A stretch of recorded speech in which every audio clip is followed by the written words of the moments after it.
Hi everyone, and welcome to EnergyLab's Climate Solutions Accelerator Showcase. I'm Adam, I'm the Accelerator Programme Manager, and today we'll hear from the 10 founders who have taken part in this year's programme, and what an incredible group they are too. Between them, they're working on a range of climate solutions, from better water management to impact finance, building emissions, and of course, a plethora of energy startups. And what we hope to be able to show you today is to demonstrate that here in Australia, world-class climate tech startups are being founded.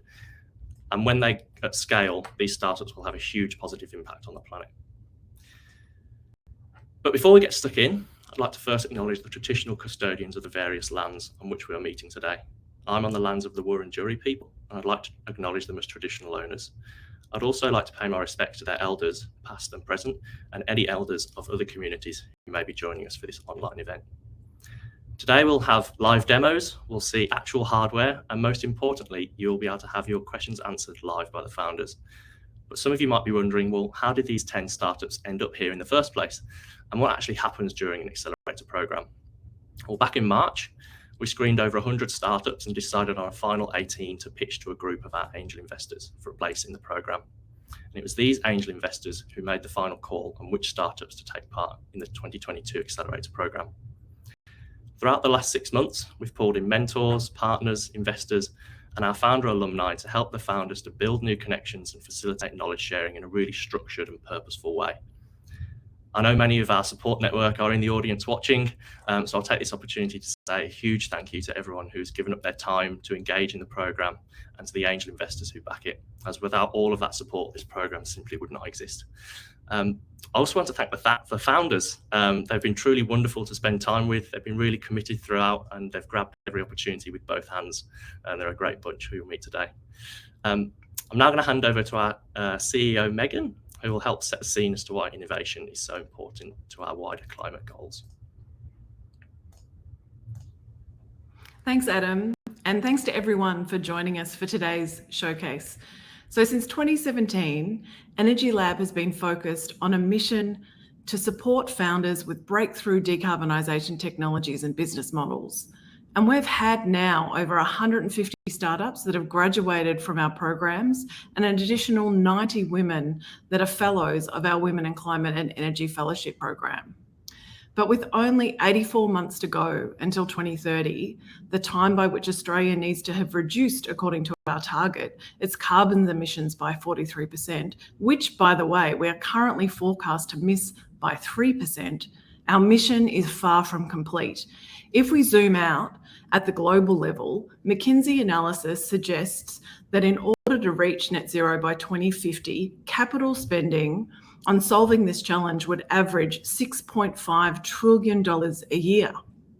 In terms of where that investment should go, there have been estimates made that climate technologies that are already mature could deliver 60% of that emissions reduction needed.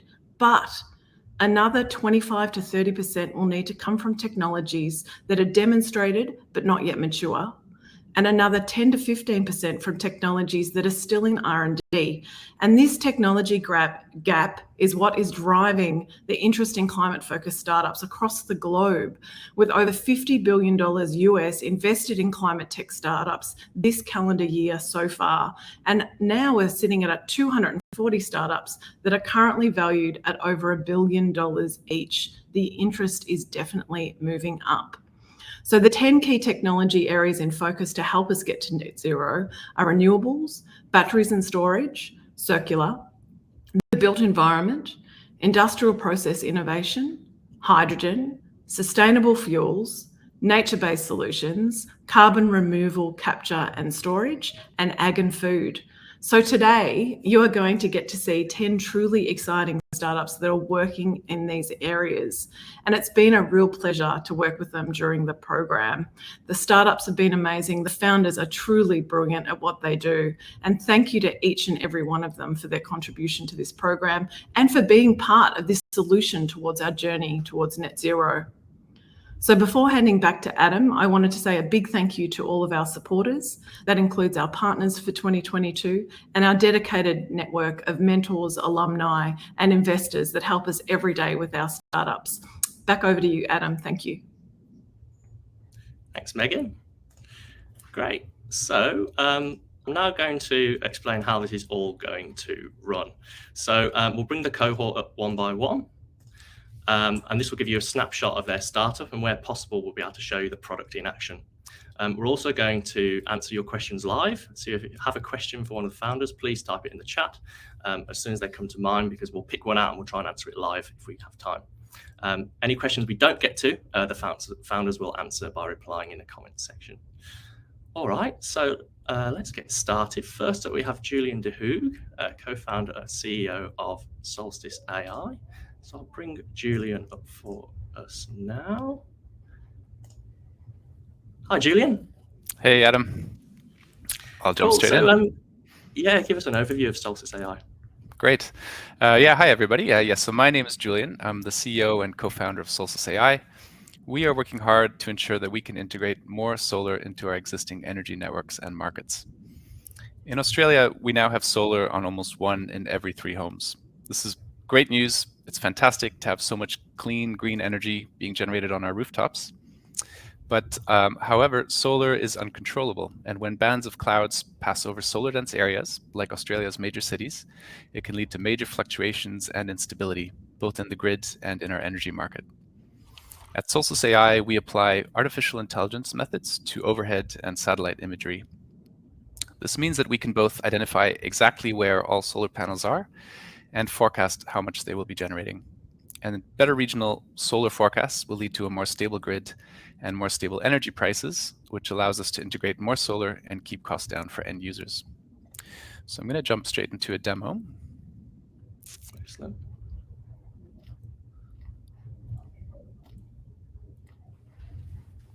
I think that's ready. Yep. Okay, great.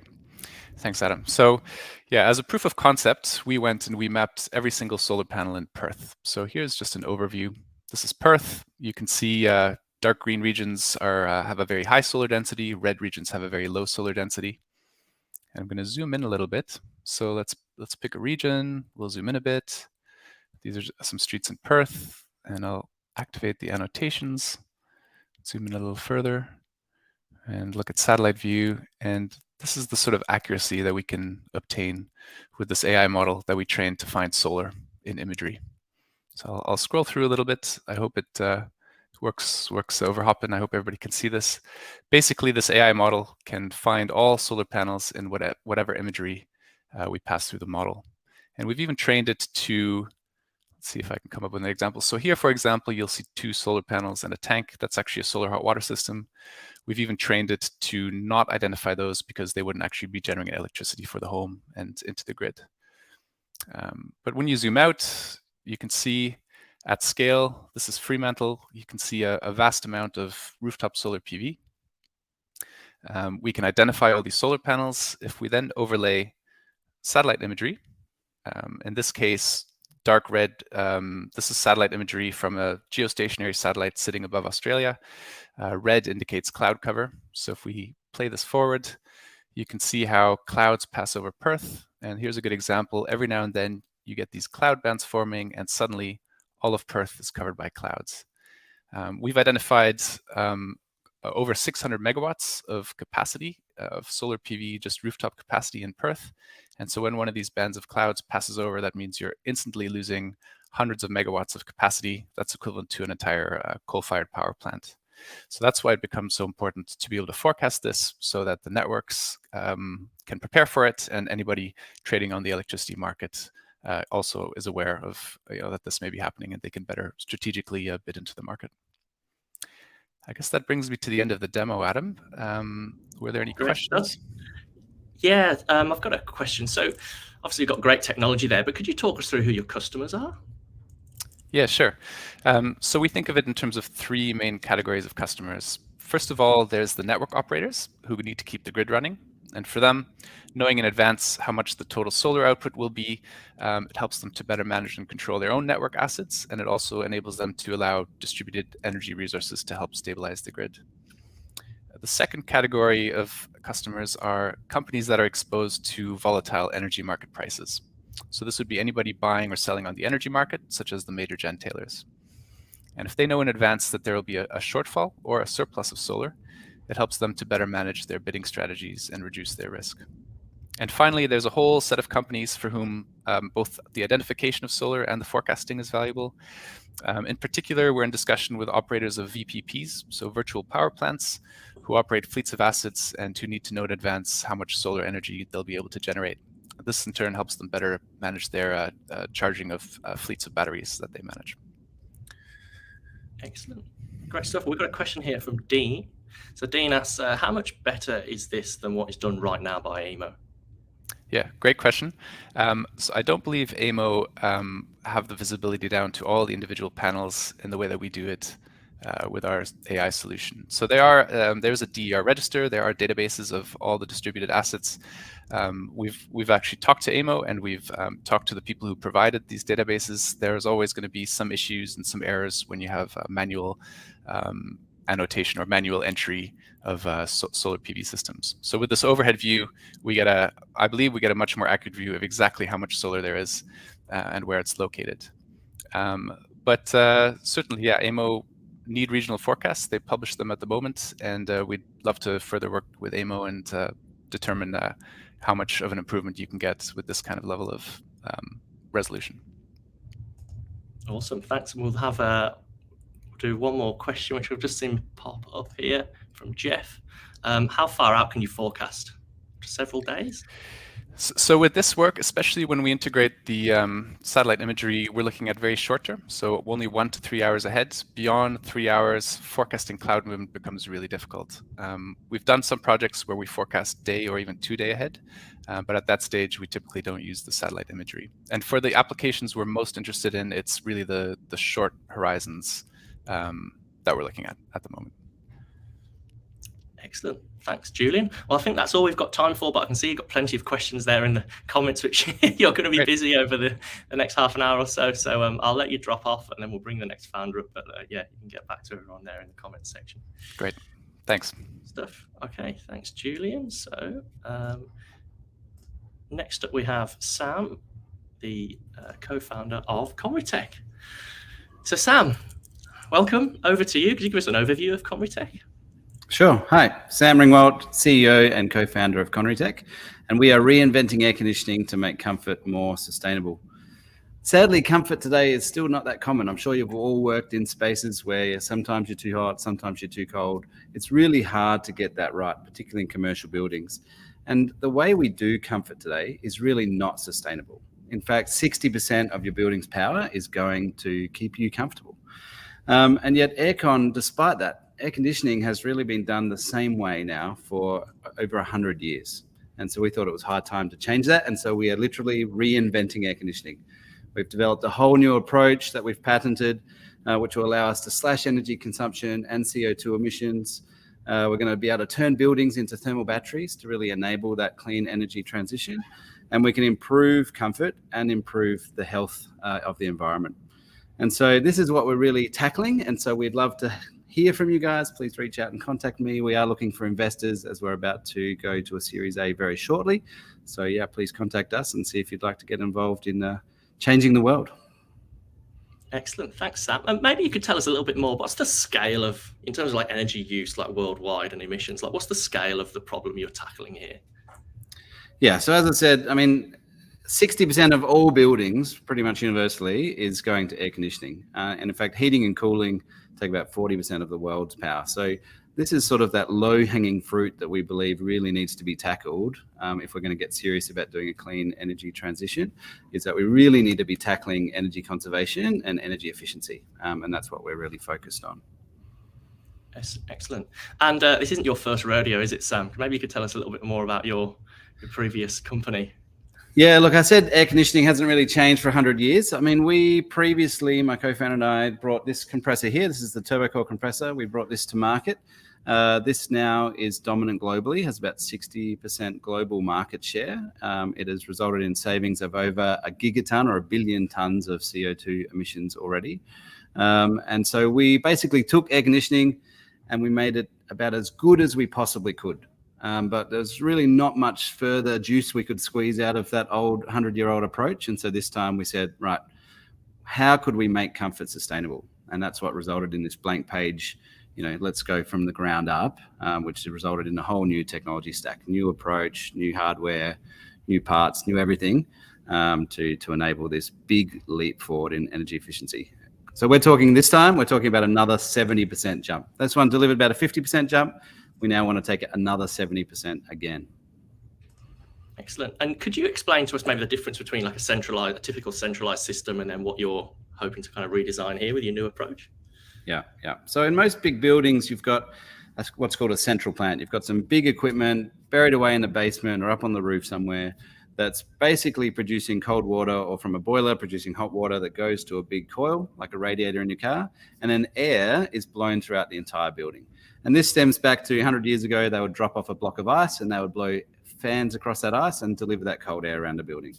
And so this time we've decided that we need to deliver precision comfort. And so we've broken up that big system into micro systems all throughout the building, typically about 4 or 5 per floor, which allows us to deliver exactly how much comfort you need where you are without wasting energy everywhere else. And then we interconnect all of these nodes, so we're actually able to move energy around the building. So if Adam up on level 20, he wants to be cold, and I'm on level 5 and I want to be hot, I can actually exchange energy between those 2 rooms rather than burning new energy to keep us both comfortable. Excellent. We've got another question here from Dean again. So Dean has asked, so where are you up to with your prototype? What kind of progress have you made so far?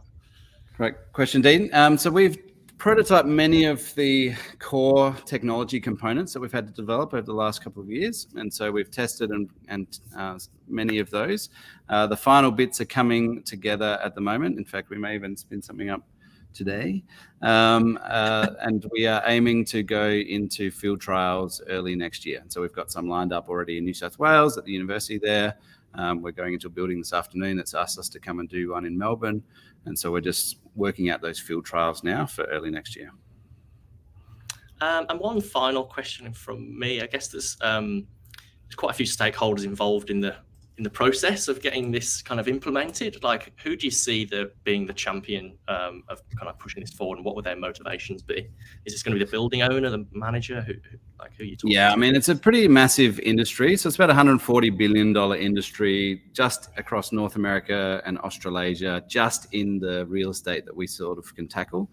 But we're really focused in on a far more niche part of that market, at least initially, which is about a $6 billion market, which is to do with people doing energy upgrades. So they're trying to get a green rating on their building or improve it. They're needing to electrify their heating. And so our heat solution is about 400% better than any heat pump on the market, for example. A lot of people have made net zero commitments, many of them by as soon as 2030. And so we want to have the product in the market ready to enable these buildings to really slash their energy consumption. And then air conditioning only ever lasts about 10 years, current system. So every 10 years, they need to replace them anyway. So we'll try and pick those guys up as well, because this is primarily a retrofit solution as well as a new build solution. Excellent. Thanks, Sam. I can see you've got plenty more questions there in the chat, but we've run out of time. We're going to have to move on to the next founder now. So I'll drop you down. And thanks again for joining us. And I'll let you head off and get back to everyone in the audience. Thanks, Sam. All right. Next up, we have Alice Todd, co-founder of Val.Ai. Hi, Alice. How are you doing? Good, thank you. Thanks for having me. I have a presentation to show today, so I'm going to bring it up on my screen, and then we can kick things off. I'm very excited to be able to give everybody who's on the line today more information about our product and where we're at with our releases. So I'll just make sure everybody can see the screen. You can. Fantastic. Thank you. So as Adam mentioned, Alice Todd, co-founder and CEO of Val.Ai. We are a climate tech startup, and we're building a future of low carbon living where no home will be left behind. So Greenhouse is our award-winning home sustainability platform that provides a home energy efficiency tool for residents. But it also provides data insights for the finance sector, for property professionals and government on individual homes, because for us, we believe that your home really is part of the climate crisis solution. So corporates, they need to report on financed emissions within their portfolios at an individual asset level, but they don't have the data. And of course, homes, there's lots of options, but no one's quite sure transparently of what the best thing is to retrofit. So we've built a solution based on human-centered design and environmental psychology. We do believe that a sustainable, energy-efficient future is possible because we make sustainability simple. It is my pleasure to introduce you to Greenhouse, our first release. It combines aerial imagery analysis, a powerful machine learning engine, with banking transactional data. But we go beyond just providing a carbon footprint of the property. We provide unique property insights to our subscribers and connects them with channel partners to actually deliver those hardware upgrades to your home, which can then be tracked over time as your property is improved. But thanks to our user experience, you don't have to be a sustainability engineer in order to be able to digest any of our data. We have spent a lot of time ensuring that human-centred design is at the heart of our why. We've gained insights from global institutions in the last 18 months from finance, insurance, and also property valuation. We've also built machine learning models with the support of some of the best and brightest minds, including the Australian Institute for Machine Learning and the University of Adelaide. We also deep dived a lot on our product roadmap map through Farmbot Ventures out of Singapore and through EnergyLab. We have, for our work, been recognised as Global Open Finance Challenge winners, and we've done a lot of partner data support in order to bring our product to market. But the product, it has already undertaken some robust scrutiny. So through NAB and AWS, we led some user testing. Our superpower, though, is the front end. We make sustainability simple and we take the confusion out of it. Greenhouse, we are looking to engage consumers, allowing us to track their energy reduction. And for us internally as a goal, we're really looking forward to pushing that towards the tokenisation of energy reduction in Web3. But of course, as a startup, we're only just getting started. What we're now doing is seeking for new territories to be able to deliver our impact. And we're looking for partners to help build a future for low carbon living where we can ensure that no home is left behind. Our beta, it went live on stage at COP27 in Egypt, and it can now be viewed at our greenhouse.io. It is a tool that we believe will help us all achieve more, and we're looking forward to you all being a part of our journey with us. So thank you. Thanks, Alice. While we let people add any questions in, just a quick one from me is, so where do you get the data from and how do you ensure its accuracy? Great question. So we have lots of channel partners to supply that data. Currently, we have Basic, one of our open banking transactional data partners, who allow us, if you, as a resident, are happy to connect some novel information about your own banking transactions, can help us ensure that our machine learning algorithms are as accurate as possible. We also have data through the CSIRO, and one of our main channel partners is PropTrack. So they provide some important residential information from a financial perspective. So our user testing showed that while people might be interested in energy efficiency, what actually motivates them to deliver the changes and the behaviour change we require at scale is the financial benefit. So we display not only your energy efficiency and carbon footprint of your home and habits, but we also display how that affects the market value of your property. We've got other third-party channel providers as well for aerial imagery analysis, and some future releases that'll be occurring in the next 3 months that'll see another layer of statistical modelling built in with our ability to, within our recommendation engine, give hyper-tailored results on how a home improvement will affect cash at home in your back pocket as well. Great. We've got a question here from Gok, which is, what's the difference between your product and an energy management software? Great question. So we're really working with the banks and financial institutions that are responsible for that asset, particularly if we use the US as an example. Freddie Mac and Fannie Mae, apologies, they found that when they had many people that were defaulting on their loans, the best way in order for them to free up cash flow was actually to put energy efficiency upgrades onto the property.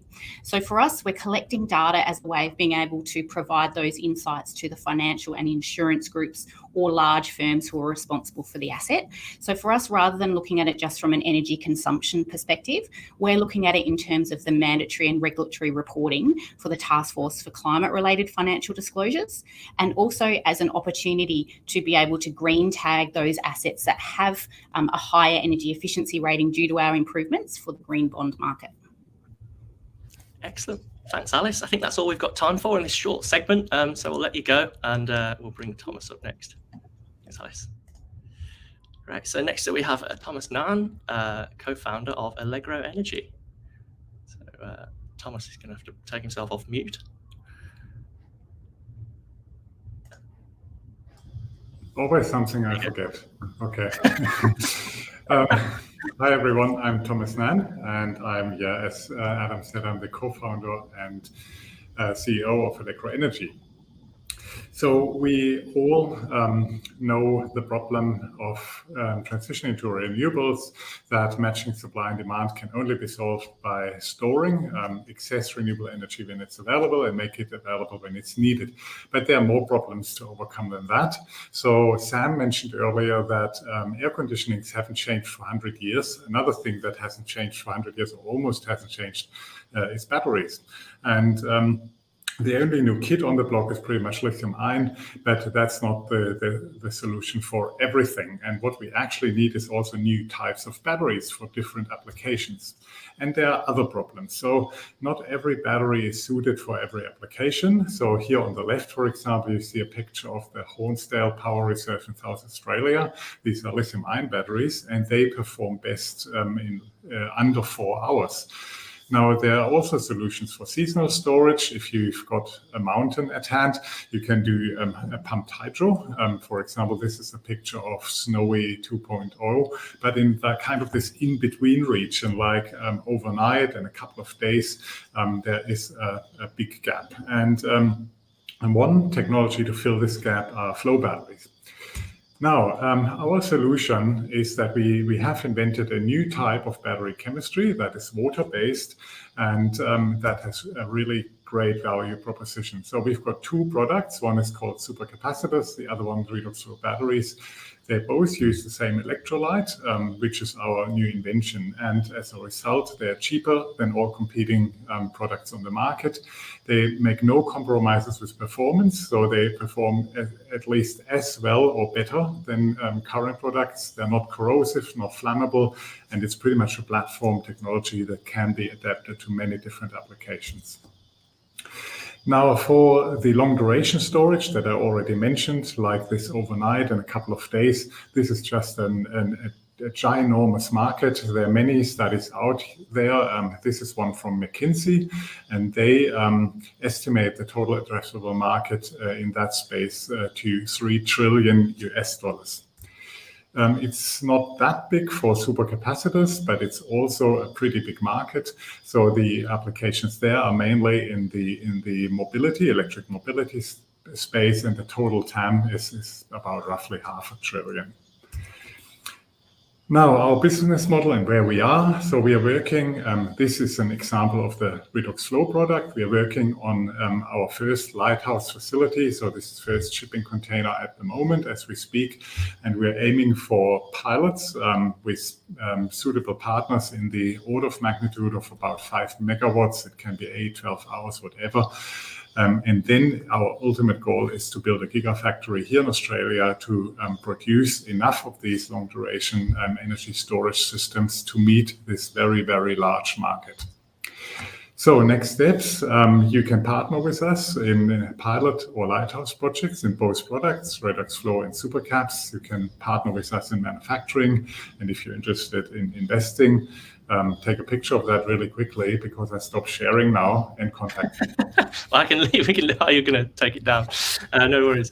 Well, I can share your contact details with anyone who wants to reach out. So if they reach out to EnergyLab, hello@energylab.org.au, we can make sure an introduction's made there. Quick question, Thomas. Then, so you've mentioned it's cheaper. Could you maybe go into a little bit more detail as to why this technology is cheaper than existing technologies? Well, there are a number of reasons for that. Firstly, because as I mentioned, it's water-based and water is really not that expensive. So the raw materials, we only use abundant and readily available raw materials, such as water. But there's also another factor to it, because we don't make compromises with the performance. We win there. For example, our redox flow batteries have a significantly higher energy density than other products. And the third factor where we save money is manufacturing. Because it's water-based, we can basically manufacture them at the open air, so we don't need protective environments and this sort of thing. Excellent. Thanks, Thomas. We've got a question here from Ruben, which was, when can we buy one and what's the cost per kilowatt hour? Ruben, just contact me and we can talk about it.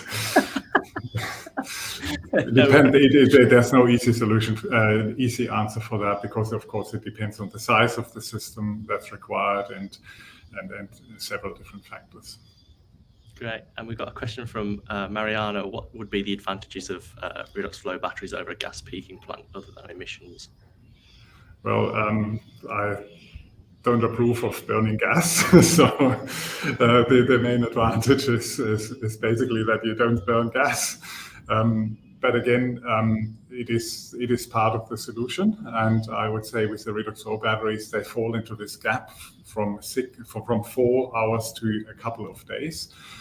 So they can actually bridge this overnight gap, which is very difficult with other technologies at the moment. Excellent. Thank you, Thomas. Okay, well, I think that's about all we've got time for. So I'll drop you down and we'll bring up our next founder. Yeah, next up, thank you. Anil. Thanks, Thomas. Next up, we've got Anil from Acacia Money. Thank you, Adam. I'll just bring up my slides. Let me know when you can see them. There we go. Yeah, we can see them now. Wonderful. Hi, everyone. I'm Anil. I'm the founder of Acacia Money. Just got to jump back across into the other. There we are. Acacia is a platform business. We're bridging the worlds of financial and climate technology. So you would have heard of fintech. You probably would have heard of climate tech. We're crossing into both. Our mission is to drive climate impact at scale by empowering consumers to make smart climate choices. And we're doing this by making it really easy for people to connect with solutions that are genuinely sustainable and financially rewarding. The problem we're trying to solve, I think we're all part of that problem, and we're also all part of the solution. But huge, everyone talks about the amount of capital that must transition to hit net zero. Consumers will be absolutely central to that transition. And there's now obviously a growing demand for smart climate options.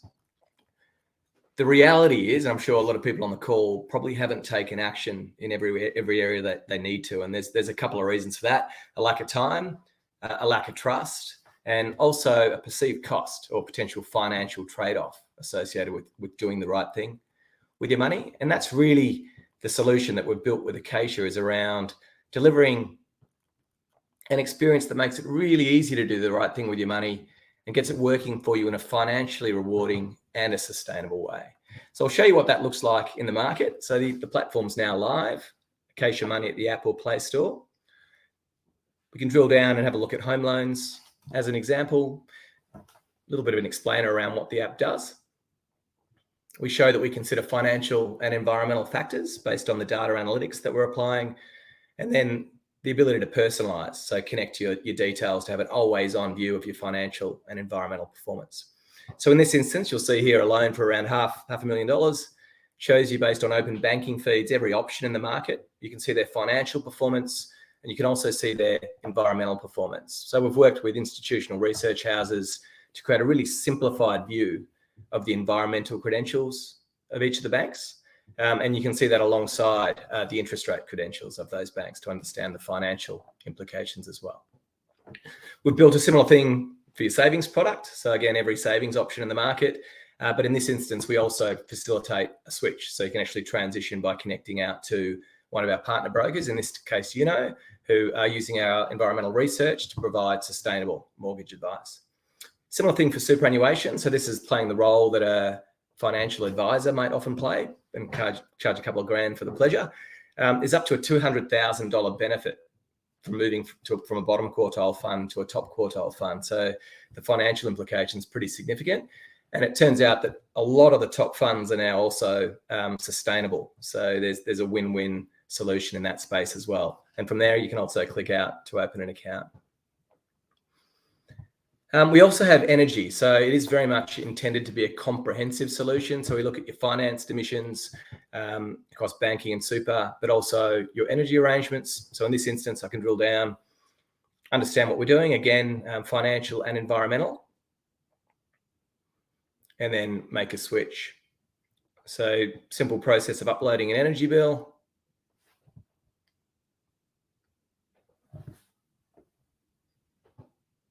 And then we can see there a range of options that could drive both a financial and or environmental benefit.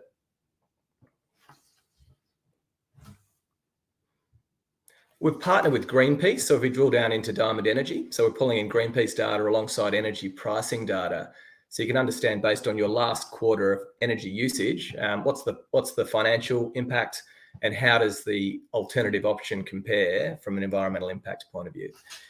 Hot off the press, which we'll launch before the end of the year, is a solar solution. So it follows a similar model where we can upload a bill or share some details around your home and energy use, view the panels on your roof, understand the financial and carbon implications of transitioning to solar, and then doing a switch via a panel of solar installers.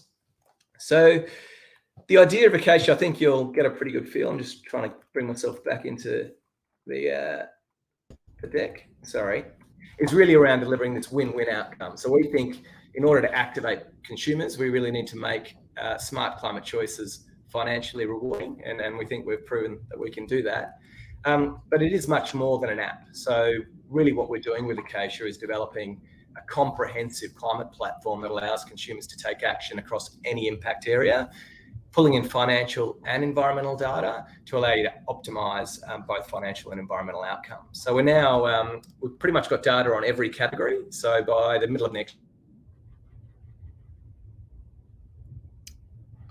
looks like I've lost Anil. I've just lost you. Am I back at it? You're back.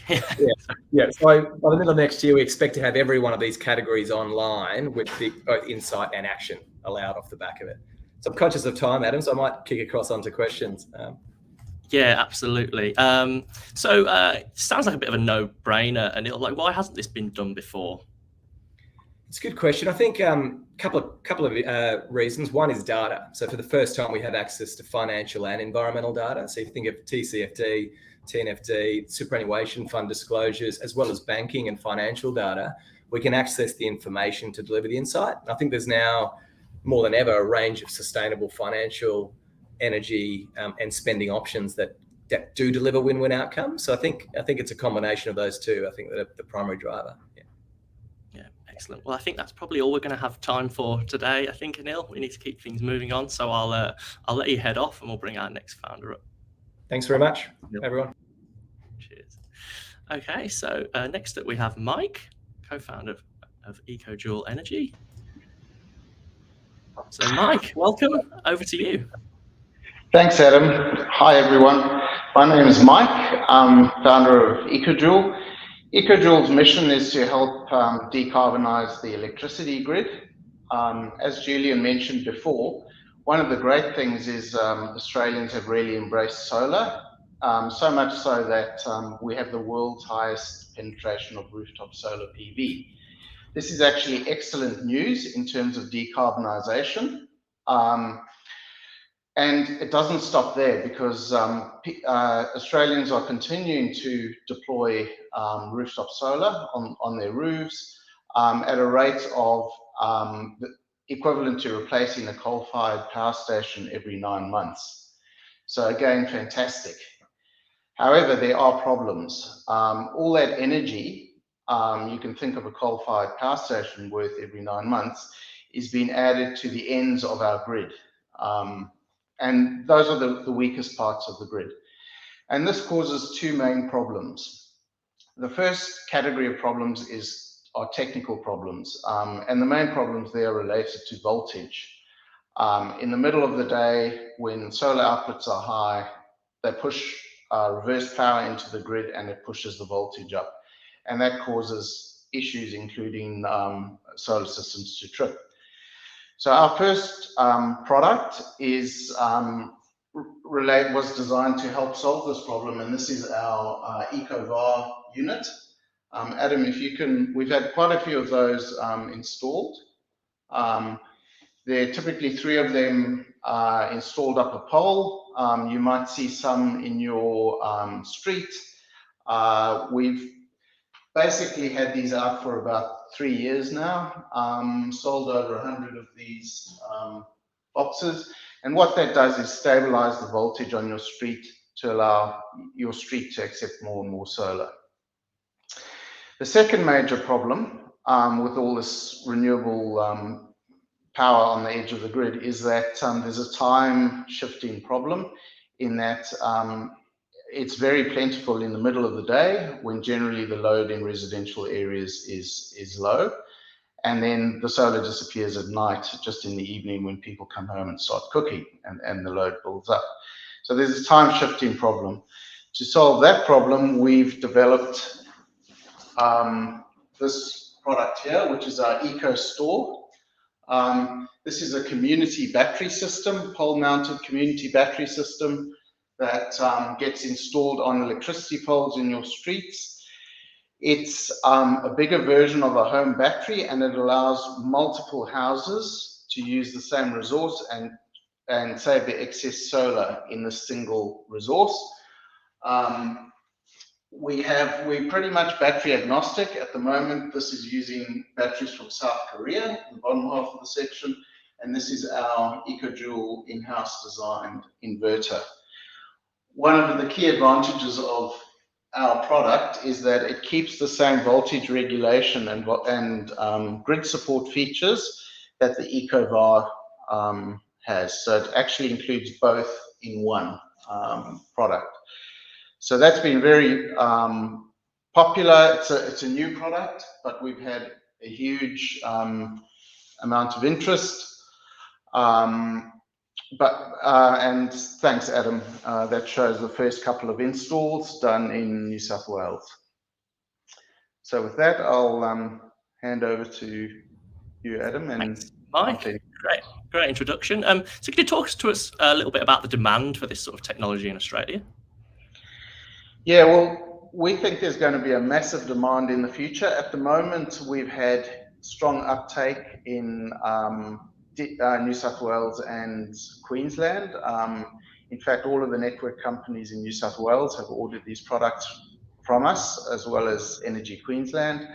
And also there's strong interest from rather large retailers as well. Generally, the value is best stacked up. So there's some value in community batteries for retailers, but also for network companies, because it's got the network support capabilities.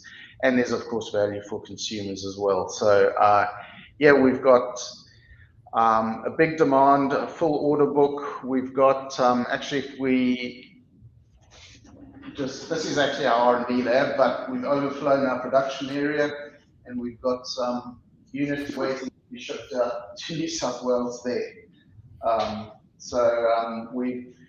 We're pretty yeah, demand is growing rapidly. In the future, of course, we think there's a huge potential for this product. So yeah, very exciting. Okay, thanks very much, Mike. Thanks for the overview. We'll let you go now, and we'll bring up our next founder. Feel free to head over to the audience side of the event and get back to any questions from the audience there. Thanks, Mike. Thanks, Adam. So next up, we have Andrew Coppin, CEO and co-founder of Farmbot. Andrew, could you give us an overview of Farmbot?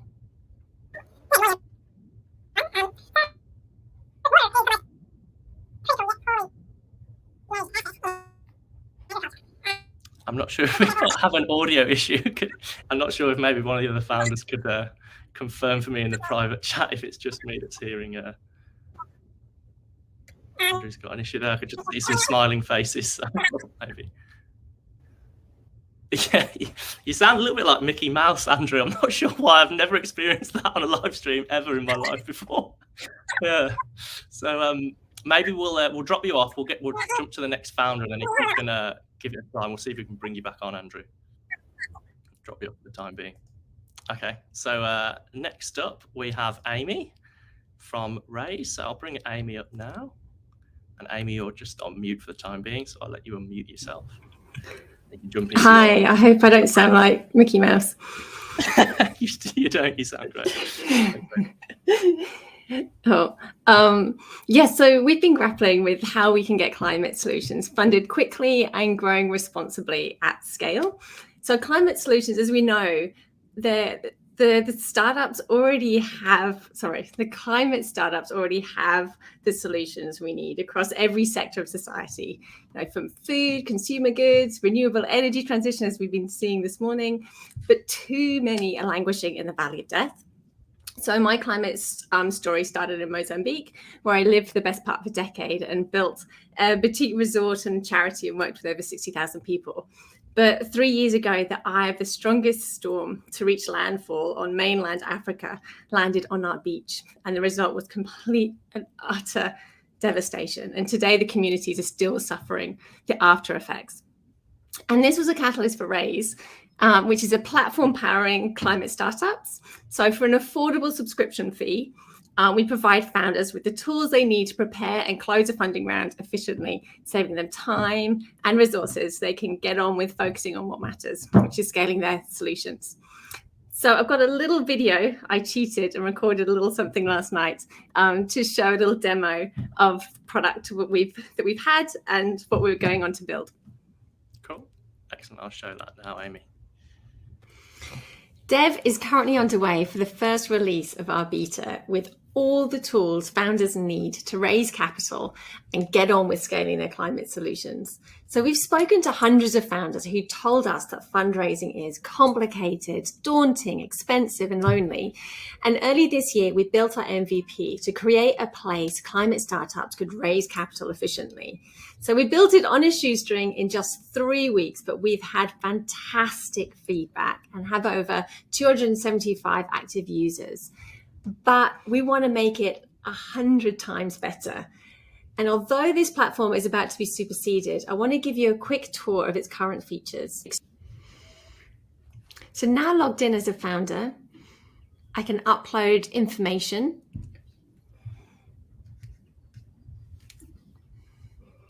including assets and content and YouTube videos, etc., as well as Calendly link. I can showcase my kick-ass team. I can upload documents with different preferences and keep investors up to date. I've also got access to best-in-class templates, and I can also invite new investors and exchange documents here. And here are the features in development at the moment. And this is going to make Raaise the place to raise capital for the climate era. So here you can define your theory of change and climate KPIs, create a killer pitch, and use workflows to populate and track activity in your data room, get matched with the right type of investors, generate best-in-class legal documents, track investor relations, efficiently sign and exchange deal documents, and make stakeholder admin a breeze. So this is going live in just a couple of months. So please, if you're a startup or on the lookout for some great deal flow, please do sign up for the waitlist. And I hope to see you on the platform next year. Excellent. Thanks for that, Amy. So maybe we could dive in a little bit deeper. So, I mean, what do you think is unique about climate technologies for it to need a specific climate solution like this? Yeah, I think the enormity of the climate crisis requires a climate-specific solution. You know, this the capitalist system has created this mess, and so we need to look at it with fresh eyes and put climate at the center of everything. Plus, as we've seen, a lot of these climate solutions require a lot of capital. They require a specific type of investor who understands that. So it's really important to both pull in the right type of people and create the right support for founders. Excellent. And maybe could you tell us a little bit more about your team as well? I know it's not just you working on Raaise. Yes, some of you have been lucky enough to meet Sonia, my co-founder, who's a lawyer by trade, although she was a refugee when she came to Australia. She's a phenomenal human being, also passed the bar over in the States too. So she brings the legal expertise.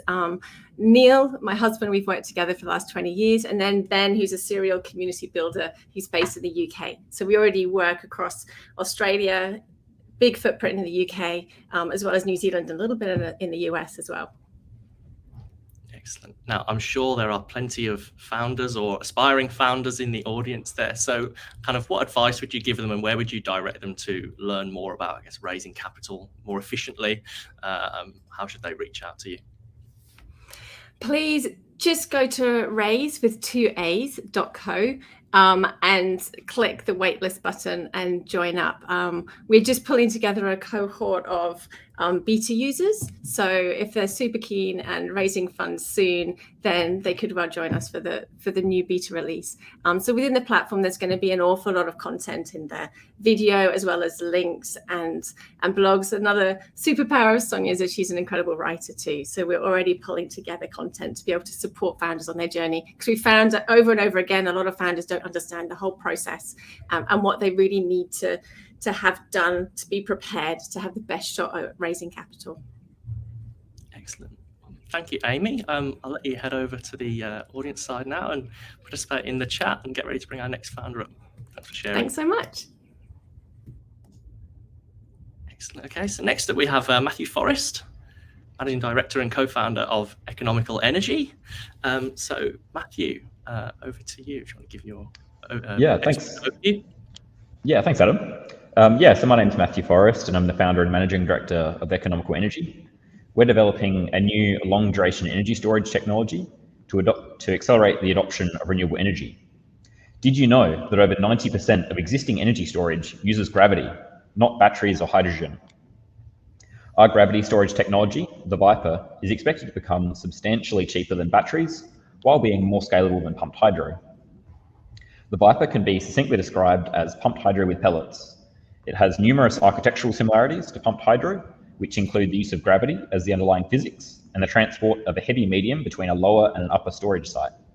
Instead of water, the Viper uses pellets of what we call slightly engineered dirt. Here's some of the pellets of slightly engineered dirt.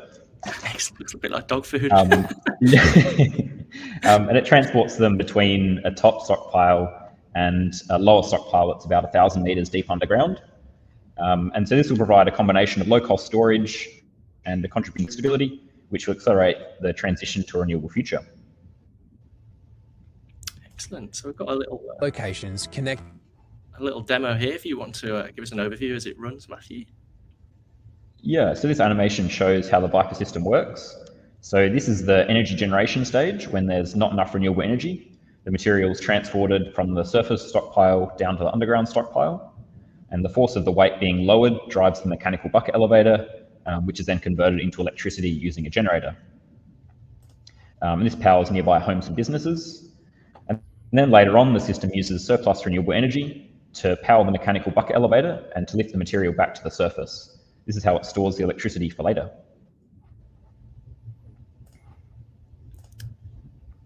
Excellent. Okay. So you mentioned, do you have any demonstrators that you're currently planning at the moment, Matthew? Yeah, we're working on a plant at the moment, and that's due to be installed or negotiating with the owner and operator of an underground mine in South Australia. That'll give us about 250 meters of vertical elevation, and looking at something in the order of 500 kilowatts and 12 hours of storage. And this pilot will actually be on par with lithium home batteries in a cost per kilowatt hour basis. So that's pretty impressive for a first demonstration, we think. Okay, so we've got given me a slide which you can share here, which maybe you can talk us through a typical mine site. It's pretty deep. Some people might be thinking 1,000 meters is a long way. Yeah, so some of you might have heard. Yeah, some of you might have heard me say that we'll be doing stuff at 1,000 meters deep underground, and thought, well, that sounds totally ridiculous. It is a pretty long way, but what I have included is that it is something that's routinely done in the mining industry. So on the right-hand side here is a sort of plan view or a side view of a copper mine. This goes to down to around 1,300 meters below the surface. And on the left-hand side of the chart is a representation of what a Viper system co-located with this mine would look like. This would be a relatively large system, being able to power 60,000 homes for 12 hours. And these Viper modules are modular and can be built side by side for more storage capacity. It's also worth noting that while we can co-locate with underground mines, this reduces the capital cost, but we can also build them standalone nearby to wind or solar or existing transmission infrastructure. Excellent stuff. And we've also got, you've sent me a great video which I can show your lab scale model working here as well. So maybe you can talk us through this model and kind of point out the main parts that you're going to be obviously scaling up to a much larger version for this. Yeah. So this is our lab scale demonstration. which really just sort of proves that we can reliably and automatically store and release energy using a granular material, using our proprietary bidirectional bucket elevator. So here you can see it repeatedly lifting the material to store energy and then lowering it to release the stored energy. Excellent. Great stuff. Thanks, Matthew. So we'll see if we've got any questions from the audience. So we've got one from Tessa here. So are there options to install similar technologies in open pit mines, or are they only compatible with underground mines? Yeah, that's a great question. So most or many open pit mines are deep enough to be worthwhile co-locating with a biker system. It saves on capital cost of about 60 grand per extra metre of depth. So if a common underground, or if a common pit is say 100 metres deep, then that's saving $6 million, I think. My head maths is correct. Excellent. Thanks, Matthew. Well, I think that's just about out of time, so I'll let you go, and we'll bring on Alan from NRN next. Thanks, Matthew. Thanks. Excellent. Hi, Alan. How are you? G'day, guys. I'm good. Thank you. All right, let's jump into it. I'm going to show you my screen. I think you can see that. Feel free to give us an overview of NRN, Yeah. and we can jump straight in. Yeah, there you go. Awesome. Well, thank you for joining. My name is Alan Hunt. I'm the CEO founder of NRN. NRN is on a mission to democratise the access for homes and businesses for renewable energy assets such as solar and battery at the home and business. I'm going to jump in the slides, just going to walk you through, I guess, what the product is. I'm going to start off with the problems, I guess, what we're trying to solve. This is the current energy supply chain that we have here in Australia. I want to address your attention to the low percentage that energy retailers get to keep your lights on every day. Unfortunately, we've lost a few retailers this year due to the energy crisis, but we're going to focus our energy into the retailers today. There's a few concerning issues that we're trying to address. There is an imbalance of incentives of a retailer helping a consumer transition to renewables for their home, because they actually lose money every time someone would buy a solar and battery system. The energy management issue, we've got 17 gigawatt of unmanaged generation on people's rooftops. This is a huge issue, and it's causing some imbalances within our energy market. The bigger part is the inequality. You know, solar, battery, it's been accessible for those who have wealth, those who can afford it to reduce their bill. But what about those who actually really need to reduce their bill because they can't afford energy? There's a big inequality part. And then the other part is the cost of supply issue that we're going to start. Energy crisis is upon us right now. Energy costs are increasing, and it's going to cost more and more for homeowners to buy energy. We've seen in the past 12 months, the energy futures increased by over 30% because of the coal. We're still very dependent on coal in Australia, and that's dictated the way that our market has gone. The next 3 years is going to be really interesting for Australia when we're looking at grid cost of energy. Few problems we're trying to solve, I guess, we address the retailers. We want retailers to be incentivized to help consumers upgrade to renewable. And we don't think it's right that we should rely on consumers spending tens of thousands of dollars to make that transition and take all the responsibility themselves. So this is how we're solving it. We are a fund and asset manager for distributed energy resources such as solar and battery. We charge the retailer for having them. We charge a license fee for putting it behind the scenes, and they build an energy plan that will include these assets for you as a consumer. They earn money from other markets, so they're not 100% reliant on your income to pay for the energy that's being supplied to your home. Results in cheaper energy bills and increased profits for a retailer. So what do we provide? We provide solar panels, battery, EV chargers, VPP optimization and metering, all bundled into one energy plan that is cheaper than traditional rates. And that's for homeowners, renters and businesses in Australia. So how's it compared to other options? As you know, you can buy or finance systems today. It's all about cash flow for us. This is a real case study from a site that we have, and this shows they are positive cash flow from day one. If you were to purchase the system, you also got a payback period of nearly 8 years, or just over 8 years, to get your money back with the solar and battery, and then the financing as well. You'll see at year 10, we actually go and renew the inverter and battery, hence we have a drop on that cash flow chart. Talk about the retailer. So how does it help a retailer? It's a few components. We want to help them remove all barriers from helping their consumers go green. I think that's really key for us. We want to help them develop an attractive solution to market that they can, I guess, keep their customers and look after you and make sure that you're happy, which hopefully should help increase their profitability and the customer lifetime value. And it's more important than ever right now. It's about mitigating risk. The exposure in the energy market is huge for a retailer right now, and our solution does exactly that for them. So I'm going to jump into actually what we provide a retailer. So we have a dashboard that we provide them to give them some insights. This is real data, and I want to show you about how we're actually looking at energy. So I'm going to start from the left-hand side of my screen, and what we've got here is 14 days at the beginning of November. This is one of our sites. I want to address the attention to the top of the page, where we're looking at a variance of $24. This means that the cost of supplying energy for the retailer was $24 cheaper through the NRN solution than it was just doing it the traditional way. We can see that we have a huge energy load at the beginning, which is like 1 a.m. in the morning, and this was our hot water tank. And I'll address that in a moment of what we've done with it. And then, as you can see, this break down the table below. So as you can see, the live example shows that a retailer is better off through our solution, more profitable through our solution after paying our costs. What we do from here as a step 2 is taking attention to the other side of the window, is that we went back to the site and we didn't go back, we actually optimized it through our virtual power plant, is optimized the hot water tank that was on during that time and moved it to the middle of the day.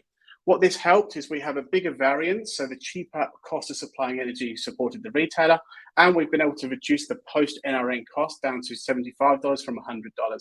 So this really shows the impact that we're doing behind the scenes. This is without any ancillary revenue such as FCAS, demand response services, and network services that we look to add on to our features down the chain.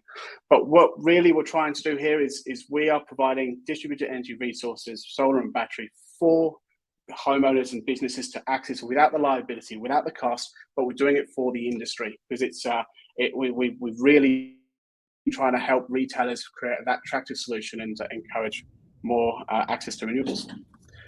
Whew, it's a lot to squeeze in 5 minutes. You managed to get a lot of info out there. We're going to do one very quick question. Just think it's a good question, and then just from Billy. So, does NRN own the residential solar and battery assets? Who's responsible for the maintenance and upgrades? Yeah, we do. So we're fully responsible for it. It's for us to make sure that it's maintained, looked after. Again, I think I saw a report that 1 out of 4 systems in Australia are underperforming from a solar perspective, and we rely on consumers to look after it themselves. So we take that away. But then on the other hand, you can purchase the system that's on your house at any time. So I think that's the other benefit if you did want to purchase the assets. Excellent. Well, thank you, Alan. We'll let you head off now. That's just about run out of time. But thanks for sharing all that info with us, and we'll let you head over and answer the rest of the questions in the chat. Thanks, Alan. All right, we're going to try Andrew again one more time. Fingers crossed. Am I a chipmunk? I don't know. Yes, you're back to the Andrew that I'm used to talking to for the past 6 months. That's a relief.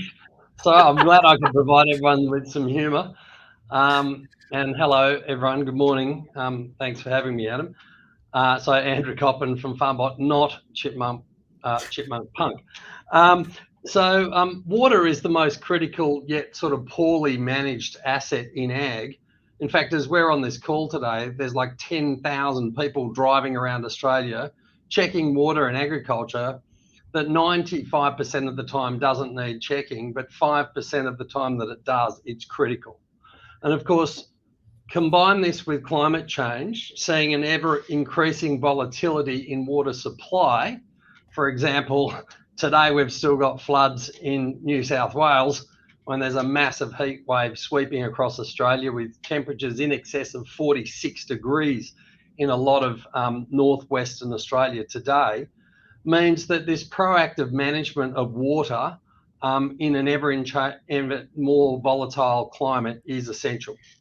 Farmbot's developed technology that allows for real-time monitoring and management of water resources and infrastructure, and our unique hardware is a transitional technology that will allow us to go from where we are today to where we need to be in the future, where we're trending towards a world where all water resources need to be carefully managed if we've got any hope at all to create a sustainable and resilient food supply chain. We've got over 12,000 of our monitors out around Australia now, out of a total of 3 million water tanks. So we're really just at the tip of the iceberg. Thousands of people are logging into our platform every day to better manage and monitor and get alerts that allow them to control and manage and not lose water contemporaneously saving a lot of carbon, saving a lot of wear and tear on vehicles, on roads, and generally wasted time in what's already inefficient food supply chain.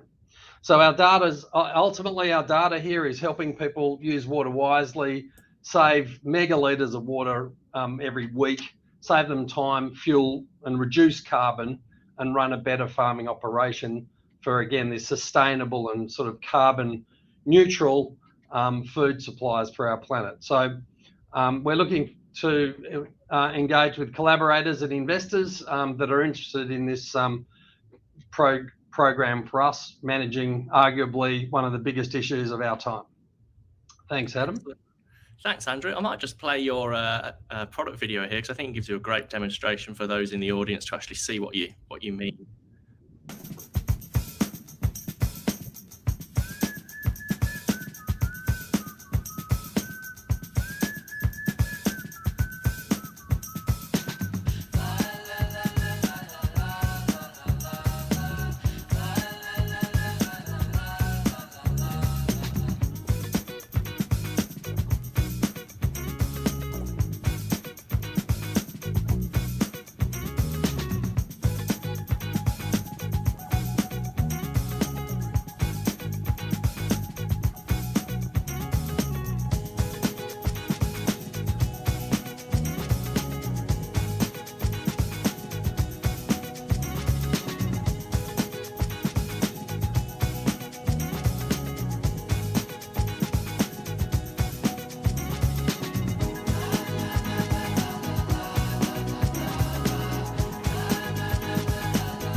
There we go.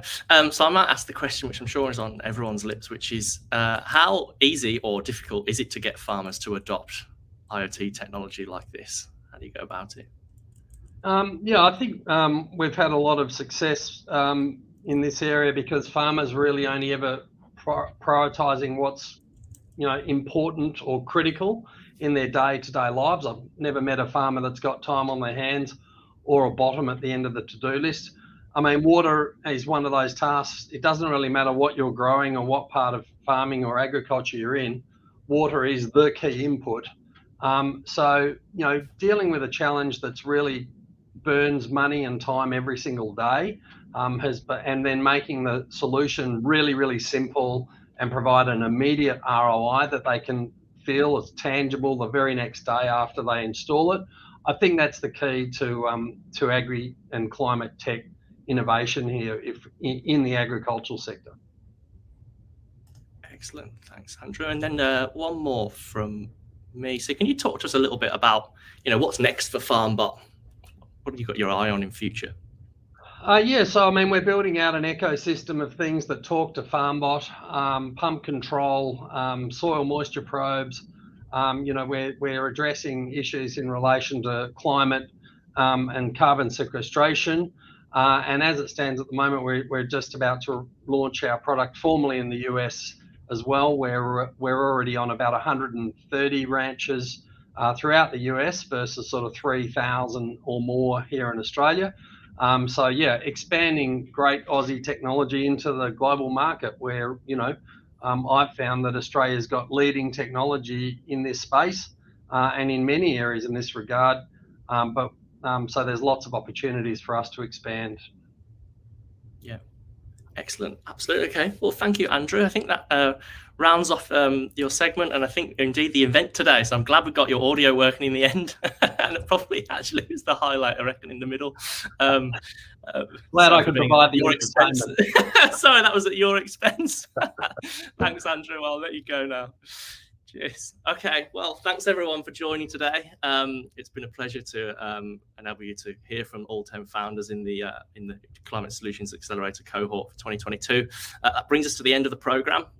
So we've been working with these founders, but we first started getting in touch with them back in March, and they've been in the program for 6 months, which means before too long, we're going to be looking for our next cohort. So if you're in the audience and you're interested, or if you know someone who might be interested in taking part in the program and being amongst another great group of founders like we've had today, then please do reach out to us or head to our website.